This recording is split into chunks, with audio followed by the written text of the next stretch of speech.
handa na ang Japan. Paparating na ang giyera mula China at North Korea.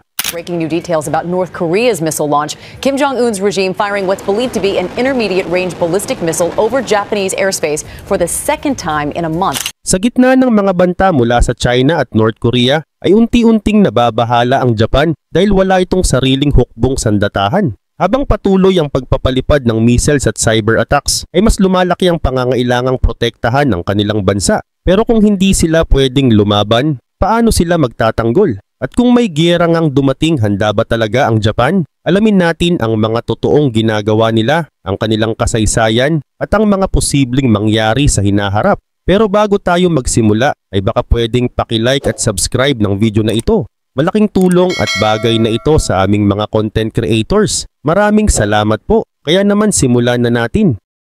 Isang balita ang kumalat kamakailan na talaga namang nakakabigla at nakakakaba. Muli na namang nagpalipad ng misil ang North Korea sa pamumuno ni Kim Jong-un. Pero hindi lang ito basta misil, kundi ito ay isang uri ng ballistic missile na kayang lumipad ng mas malayo. At sa pagkakataong ito ay dumaan ito mismo sa himpapawid ng Japan. At ang mas nakakabahala pa ay ito na ang ikalawang beses na ginawa ito sa loob lamang ng isang buwan. At habang nagkakagulo pa sa ibang bahagi ng mundo gaya ng Ukraine at Taiwan, ay lalong napapansin ngayon ang sitwasyon ng Japan. At para sa marami, ito ay mas delikado at mas nakakatakot. Samantala ang tanong ngayon ng marami ay, paano haharapin ng Japan ang ganitong panganib kung wala itong sariling hukbo? Totoo, wala itong sariling military force ngayon. Sa kabila ng kasaysayan nito bilang isa sa pinakamalalakas na bansa noong panahon ng World War II, ang Japan sa kasalukuyan ay hindi na pinapayagang bumuo ng hukbong sandatahan. Wala rin silang sariling army, navy o air force. Kahit napapaligiran ito ng mga bansa na aggressive at mapanganib. Tulad ng China na paulit-ulit na inaangkin ang mga isla ng Japan, ng North Korea na patuloy sa pagpapalipad ng missiles, at ng Russia na may mga pinagtatalunang teritoryo sa malapit sa Japan, ang Japan ay nananatiling tapat sa isang paninindigan na ang hindi paggamit ng digmaan para ayusin ang mga hindi pagkakaunawaan. Kaugnay pa nito ang dahilan ng paninindigang ito ay matatagpuan sa kanilang kasaysayan. Pagkatapos ng World War II ay isinulat sa bagong konstitusyon ng Japan ang Article 9 na isang bahagi ng batas na nagsasabing tatalikuran na ng Japan ang digmaan bilang paraan ng pagresolba ng kahit anong hindi pagkakasundo. Sinasabi rin doon na hindi na sila bubuo ng military force. Sa halip na umasa sa sarili ay pumayag ang Japan na protektahan na lamang ng Amerika sa ilalim ng isang security agreement. Ngunit nitong mga nakaraang taon ay unti-unti nang nagbabago ang tono ng Amerika. Ayon sa presidente ng United States na si Donald Trump, hindi patas ang kasunduan. Sabi niya, kapag inatake ang Japan ay kailangang tumulong ang Amerika. Pero kapag ang Amerika naman ang inatake ay walang obligasyon ang Japan na tumulong. Kaya para sa kanya, hindi makatarungan ang ganitong ayos. Dahil dito ay nababahala ngayon ng Japan. Paano kung tuluyan ng umurong ang Amerika at bawiin ang proteksyon? Sa gitna ng mga banta mula sa paligid, saan pupunta ang Japan kung wala itong sariling defense force? Gayon din naman, noong early part ng 20th century ay mabilis na lumakas ang Japan. Matapos ang daang taon na pag-isolate sa ibang bansa, ay nagbukas sila muli sa buong mundo noong tinatawag na Meiji Restoration na nagsimula noong 1868. Sa ilalim ng pamumuno ni Emperor Meiji ay unti-unting binago ang Japan mula sa pagiging simpleng lipunan patungo sa pagiging modernong bansa. Gumamit sila ng mga idea at sistema mula sa Western countries, kabilang na ang paraan ng pagpapatakbo ng militar. Nagtayo rin sila ng sariling navy at army na sa kalaunan ay naging isa sa mga pinakarespetado at kinatatakutang puwersa sa rehiyon. Karagdagan pa dito, noong 1895 ay natalo nila ang China sa isang digmaan. Pagkatapos nito noong 1905 ay nagwagi rin sila laban sa Russia. Dahil dito mas lumakas ang loob ng Japan at unti-unti nitong sinakop ang iba pang mga teritoryo. At noong 1930s ay sinakop nila ang Manchuria at maging ang malaking bahagi ng China. At sa hangaring makontrol ang mga likas na yaman at strategic location sa Southeast Asia at sa Pacific ay nagpatuloy ang kanilang pananakop. Ang isang napaka-importanting pangyayari ay ang pag-atake ng Japan sa Pearl Harbor noong 1941. Dahil sa ataking ito ay napilitang sumali ang Amerika sa World War II. At simula noon ay nagsimula na ring bumagsak ang Japan. Sa katunayan, sunod-sunod ang pag-atake ng mga kalaban. Nawasak ang ekonomiya ng bansa bumagsak ang mga gusali at nadamay ang mga inosenteng tao. Pero ang pinakamatinding pangyayari ay nang ibagsak ng Amerika ang dalawang atomic bombs, isa sa Hiroshima at isa sa Nagasaki noong 1945. Ayon sa mga tala, mahigit 200,000 katao ang namatay. Marami ang agad na nasawi, pero marami rin ang dahan-dahang nawalan ng buhay dahil sa epekto ng radiation.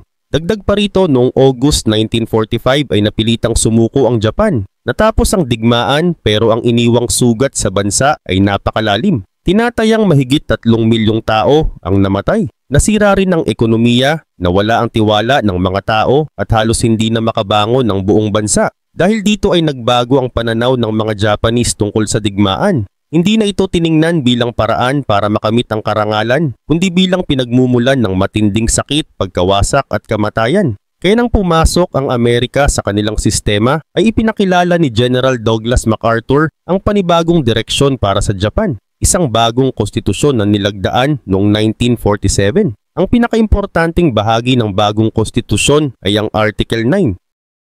Sa article na ito ay malinaw na nakasaad na hindi na kailanman gagamit ng digmaan ng Japan para lutasin ang mga sigalot sa mundo. Hindi na sila maaaring bumuo ng hukbo sa lupa, sa himpapawid o sa karagatan. Isinuko na rin nila ang lahat ng kakayahan para makipagdigma. Layunin ng batas na ito na pigilan ang sinumang leader o grupo sa Japan na muling gamitin ang bansa bilang sandata sa anumang digmaan. Gayun din naman para sa maraming tao, ito ay isang matapang at tahimik na desisyon para sa kapayapaan. Ngunit habang lumilipas ang panahon ay unti-unti ring nagbabago ang sitwasyon sa paligid nila. Noong 1950 ay biglang sumiklab ang Korean War. Sa mabilis na pagkalat ng ideology ng communism sa Asia, lalo na sa pamumuno ng bagong tatag na People's Republic of China, ay naging malinaw sa Amerika na hindi pwedeng manatiling walang kakayahang militar ang Japan. Dahil dito ay nag-iba ng direksyon ng dating mahigpit na pulisya ng Amerika na nagbabawal sa Japan na magtayo ng hukbo. Kaya noong August 1950 ay itinatag ang National Police Reserve. Sa pangalan nito ay parang pangkapayapaan lang ang layunin. Ngunit sa likod ng pangalan ay ito na ang unang hakbang para muling itayo ang puwersa na may kakayahang humarap sa gulo. Ang unang grupo nito ay mayroong 75,000 na miyembro at may dagdag pang 8,000 tauhan sa bahagi ng karagatan. Hindi man ito tinawag na hukbo, ay malinaw ang tunay na layunin na maging handa sa posibleng panganib sa hinaharap.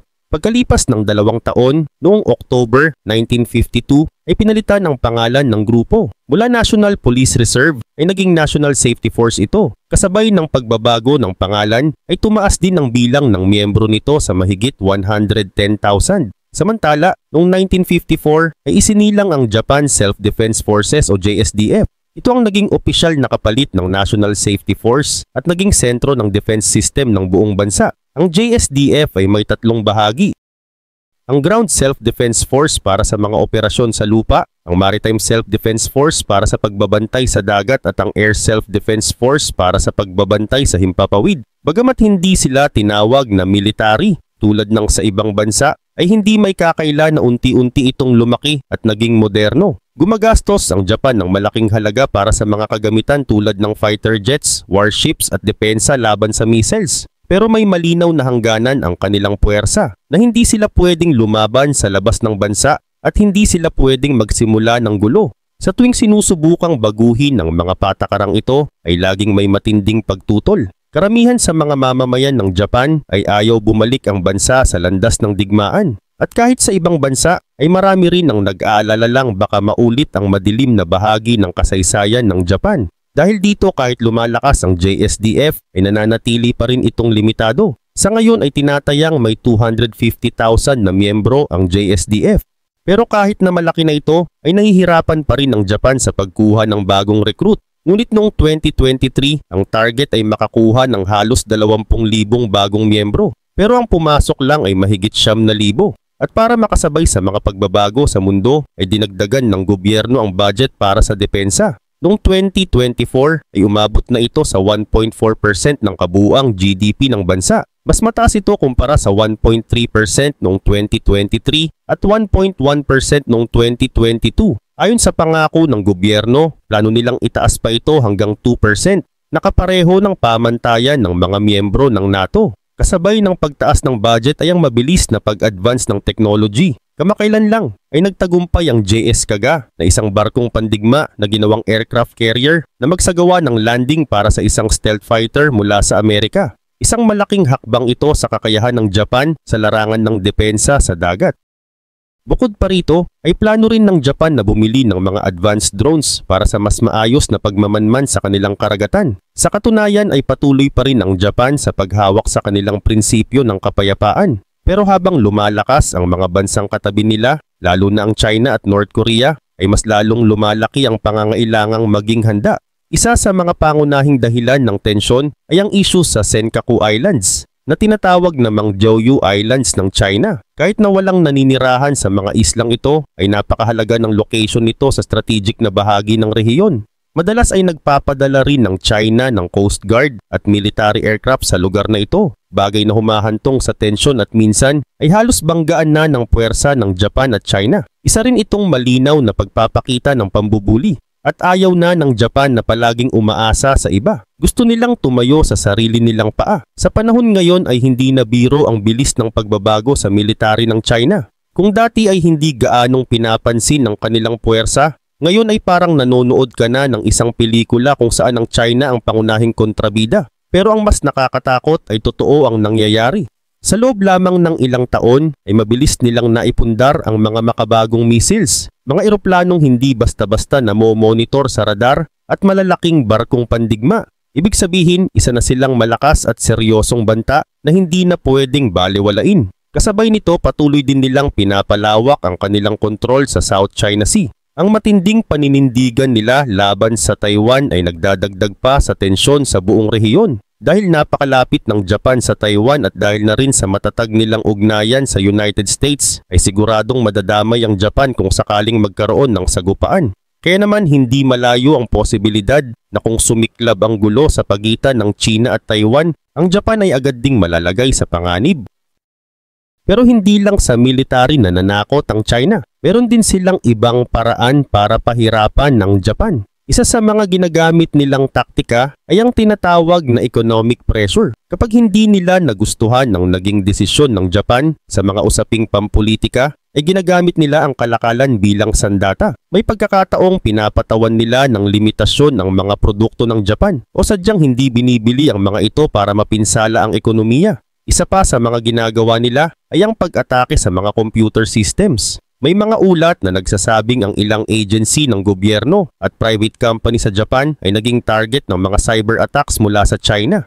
Layunin nito ang magnakaw ng mahahalagang impormasyon at guluhin ang operasyon ng mga apektadong institusyon. At hindi pa doon natatapos ang kanilang taktika. Gumagamit din ang China ng mga maling impormasyon para manipulahin ang pag-iisip ng mga tao sa Japan. Sa ganitong paraan ay sinusubukan nilang sirain ang tiwala ng mga mamamayan sa sarili nilang gobyerno. Kaya kung titingnan natin, talagang maraming layer ang paraan ng China, hindi lang ito tungkol sa armas, kundi pati na rin sa ekonomiya, teknolohiya at propaganda. Ngunit bukod sa China ay may isa pang matinding alalahanin sa bandang northwest ng Japan, at ito ay ang Russia. Hanggang ngayon ay hindi pa rin naayos ang matagal ng alitan nila tungkol sa Kuril Islands, isang grupo ng mga isla na kinuha ng Russia matapos ang World War II. Hangad ng Japan na maibalik ang mga islang ito pero hindi sila pinapakinggan ng Russia. Sa halip, patuloy pang pinalalakas ng Russia ang kanilang military presence sa lugar na yun.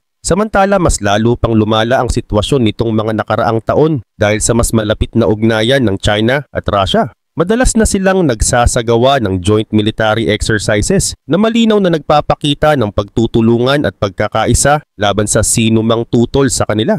Para sa Japan, isa itong babala na mas mahirap nang humarap sa dalawang magkaalyadong kalaban. Dagdag pa rito, ang nangyayaring giyera sa Ukraine ay nagbigay din ng panibagong hamon para sa Japan dahil sumuporta sila sa mga bansang pumipigil sa kilos ng Russia sa pamamagitan ng sanctions, ay gumanti ang Russia sa pamamagitan ng pagpapadala ng mga makabagong armas malapit sa karagatan ng Japan. Nagsagawa pa sila ng military exercises bilang malinaw na pahiwatig ng pananakot. Isa pa, malaking bahagi ng supply ng oil at gas sa rehiyon ay hawak ng Russia. Kaya kung mapuputol ito, ay siguradong maaapektuhan ng Japan lalo na sa energy at ekonomiya. At dahil wala ngang full-scale army ang Japan, ay hindi sila itinuturing na direktang banta ng Russia. Kaya naman lumalakas ang loob ni Vladimir Putin na balewalain sila at itulak ang gusto nilang mangyari. Subalit kung sa tingin mo ay matindi na ang China at Russia, iba pa rin ang uri ng panganib na dala ng North Korea. Sa pananaw ng Japan, parang time bomb ang North Korea. Hindi mo alam kung kailan sasabog pero siguradong malakas ang epekto. Madalas na nagpapalipad ng missiles ang North Korea at may ilang pagkakataon na literal na lumipad ito sa himpapawid ng Japan. Dahil dito ay palaging nakaalerto ang buong bansa. Bukod sa missile test, patuloy ding pinalalakas ng North Korea ang kanilang nuclear capabilities at gumagawa pa sila ng mga long-range missiles na kayang tumama kahit sa malalayong lugar. Kaya naman kailangan ng Japan na maging laging handa sakaling may bigla ang pag-atake. Noon ngang August 29, 2017, ay isang missile ng North Korea ang lumipad sa himpapawid ng Japan at bumagsak sa Pacific Ocean. Nagdulot ito ng matinding takot hindi lang sa Japan kundi sa buong mundo. At pagkalipas ng ilang taon, noong October 4, 2022, ay muling nagpalipad ng missile ang North Korea na tumawid sa kalangitan ng Japan at lumanding sa dagat malapit sa kanilang baybayin. Dahil dito ay agad na naglabas ng emergency alert ang gobyerno at pinayuhan ang mga tao na humanap ng masisilungan. At hindi pa doon natapos sapagkat noong November 3 ng parehong taon ay isa na namang missile ang pinakawalan mula sa eastern coast ng North Korea. Isa itong long-range ballistic missile na lumipad din sa ibabaw ng Japan. Lahat ng ito ay malinaw na patunay na hindi tumitigil ang North Korea sa pagpapalakas ng kanilang kakayahang militar kahit pa ilang beses na silang pinatawan ng parusa ng buong mundo. Bukod sa mga missiles ay may isa pang panganib na hindi nakikita. Ito ang cyber attacks mula sa North Korea. Ayon sa ilang ulat, may mga insidente na kung saan pinasok ng North Korean hackers ang ilang institusyon sa Japan, kabilang na ang mga opisina ng gobyerno at mga bangko. Ninanakaw nila ang data, sinisira ang operasyon at binabawasan ang tiwala ng mga mamamayan sa mga sistemang dapat sana'y maaasahan nila. Ngunit mas pinapalala pa ito ng lumalalim na relasyon sa pagitan ng North Korea at Russia. Kung dati ay may kaunting distansya pa, ngayon ay mas malapit na ang kanilang ugnayan. Posible na ring magpadala ang Russia ng military o financial aid sa North Korea, bagay na tiyak na magpapalakas pa sa loob ng Pyongyang para magpatuloy sa kanilang agresibong kilos. Sa dami ng panganib na ito, malinaw na hindi na basta-basta ang kinakaharap ng Japan. Kaya naman isa sa mga pangunahing hakbang na ginagawa ng Japan ay ang mas malalim na pakikipag-alyansa sa Estados Unidos. Kasama rito ang mga joint military exercises, technological cooperation sa depensa at pagbili ng mga makabagong kagamitan para sa seguridad.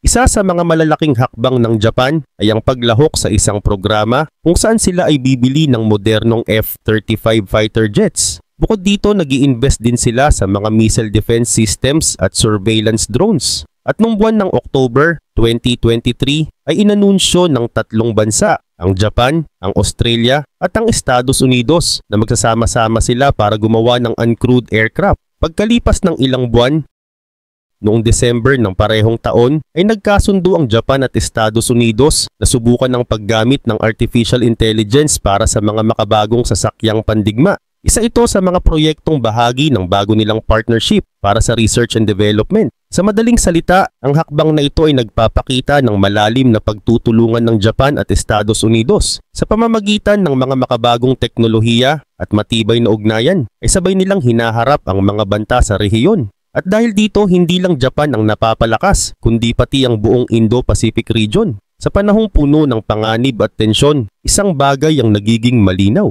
Hindi sapat na maghintay lang. Kailangan ng matatag na alyansa, makabagong teknolohiya sa depensa, at puwersang handang kumilos kung sakaling kailanganin.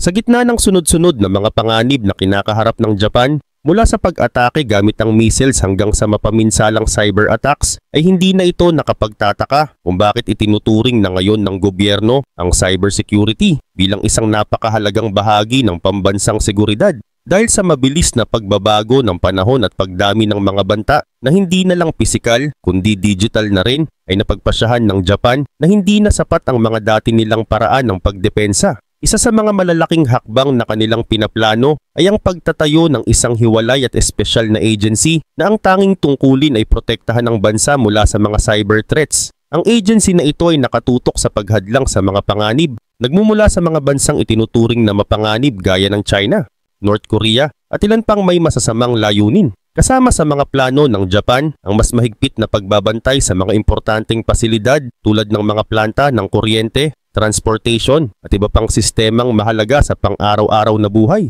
Bukod dito, mas palalalimin pa nila ang pagbabahagi ng impormasyon sa mga kaalyado nilang bansa para mas mabilis ang pagtugon sa banta. Ngunit kahit malinaw na mahalaga ang seguridad, ay hindi pa rin nagkakaisa ang damdamin ng mga mamamayan. Marami sa kanila ang nananatiling naniniwala na ang Japan ay dapat manatiling isang bansang tahimik at mapayapa na hindi kailanman gumamit ng dahas para ipagtanggol ang sarili. Subalit dumarami rin ng mga taong nagsasabing hindi na ito praktikal sa panahon ngayon, lalo na kung titingnan ang pagtaas ng tensyon sa buong rehiyon. Para sa kanila, panahon na para magkaroon ng Japan ng kakayahang makaganti. Kung sakaling may magbabalak na umatake, ibig sabihin, dapat may kakayahan silang unahan at sirain ang posibleng lugar na pinanggagalingan ng mga missiles ng kaaway bago pa ito tuluyang makalipad. Samantala, habang palala ng palala ang sitwasyon sa paligid, kasama na ang mas agresibong galaw ng mga kalapit bansa, ay nakikita ng mga eksperto na ang magiging kinabukasan ng Japan ay kailangang nakabatay sa tatlong mahalagang bagay. Una, ang maingat na paggamit ng diplomasya. Ikalawa, ang pagkakaroon ng matibay na paghahanda sa anumang posibleng gulo. At ikatlo, ang matatag at tapat na ugnayan sa mga bansang maaaring makatulong sa kanila sa oras ng kagipitan. Dahil dito ay pinalalakas ng Japan ang relasyon nito sa ilang piling bansa na may katulad nilang pananaw. Kabilang dito ang South Korea, Australia at India. Sa katunayan, bahagi na rin sila ng tinatawag na Quad Alliance, isang samahan na binubuo ng United States, India, Australia at Japan, na layong pigilan ang lumalawak na impluwensya ng China sa rehiyon ng Asya. Ngunit sa kabila ng lahat ng ito, ang pinakaimportanteng kakampi pa rin ng Japan ay ang Estados Unidos. Mula pa nung matapos ang World War II, ay matibay na ang pagtitiwala ng Japan sa Amerika pagdating sa usaping seguridad. Formal itong naayos sa pamamagitan ng isang kasunduang tinawag na US-Japan Mutual Defense Pact na unang nilagdaan noong 1951 at binago muli noong year 1960. Sa ilalim ng kasunduan ay nangangako ang Estados Unidos na tutulungan at ipagtatanggol ang Japan sakaling ito ay salakayin ng ibang bansa. Bilang kapalit, pumayag ang Japan na magpatayo ng mga military base ng Amerika sa kanilang mga teritoryo.